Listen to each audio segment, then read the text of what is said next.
Good day, ladies and gentlemen. Thank you for joining me. Today, I'm sharing the key results from the Ghana Statistical Service's 2024 fourth quarter Informal Border Trade Survey.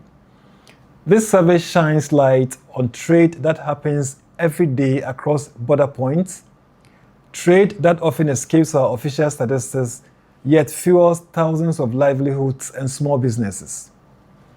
Between October and December 2024, our field officers collected data from more than 300 border points across 10 regions. They interviewed respondents and observed the movement of goods, everything from food and clothing to fuel and manufactured items. The goal is simple: to measure the trade that isn't captured by customs and include it in Ghana's overall trade picture. Here are the key results of the survey. In the last quarter of 2024, informal cross-border trade was valued at 7.4 billion Ghana cedis. That's about 4.3% of Ghana's total trade, which stood at 172.7 billion Ghana cedis when we combine both formal and informal flows. Informal exports were 3.9 billion Ghana cedis, or 4.1% of total exports, while informal imports were 3.5 billion Ghana cedis, about 4.7% of total imports. Formal trade still dominates at 165.3 billion Ghana cedis, but the informal flows remain an important part of Ghana's trade story. When we look at our neighbors, Togo, Côte d'Ivoire, and Burkina Faso account for most of this trade. Togo alone represents 61%, followed by Côte d'Ivoire at 56% and Burkina Faso at 37%. Ghana recorded trade surpluses with Burkina Faso and Côte d'Ivoire at 576 million Ghana cedis and 378 million Ghana cedis respectively, but a deficit of 539 million Ghana cedis with Togo. Among informal exports, alcoholic drinks, soft drinks, petrol, and energy drinks led the list, followed by roofing sheets, second-hand clothes, among others. On the import side, cooking oil tops the chart at 270 million Ghana cedis, followed by mattresses, rice, cloth materials, and livestock.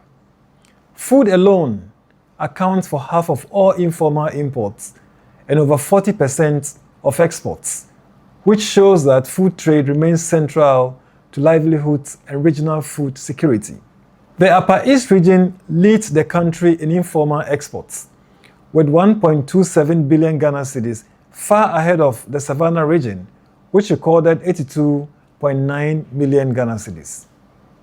The Paga border, which emerged as the busiest informal import route, handling 3.3% of all recorded imports. Tricycles and motorbikes remain the main transport modes for these goods, showing how mobility and trade are deeply connected in border communities. Men account for about 2/3 of export transporters, while women made up 41% of import transporters, with their highest participation in the Savannah, Western, and Northern regions. This underlines how women sustain households' incomes and community trade networks across Ghana's borders.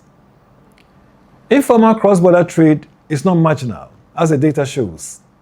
It's measurable, it's vital, and deeply woven into our economic fabric. It supports jobs, keeps essential goods moving, and connects border communities. But because much of it remains outside the formal system, Ghana loses valuable data for planning and potential tax revenue. Recognizing and integrating this trade into our policies helps us protect livelihoods while improving regulation and efficiency. The data points us to clear actions.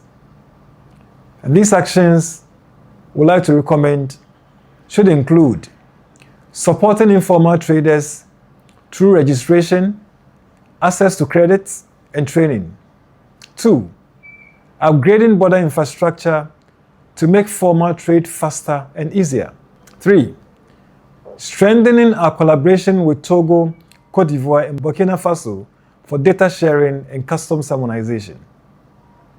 And 4, boosting local production of goods like cooking oil, rice, and mattresses to cut import dependence and create jobs. Informal trade is part of Ghana's growth story, and every trader, every border community, and every cedi traded matters. You'll find more details of the findings from this survey in the main report, which will be published on the Ghana Statistical Service website. The Ghana Statistical Service will continue to produce reliable data that guides smart policy, supports livelihoods, and drives inclusive growth. Thank you very much.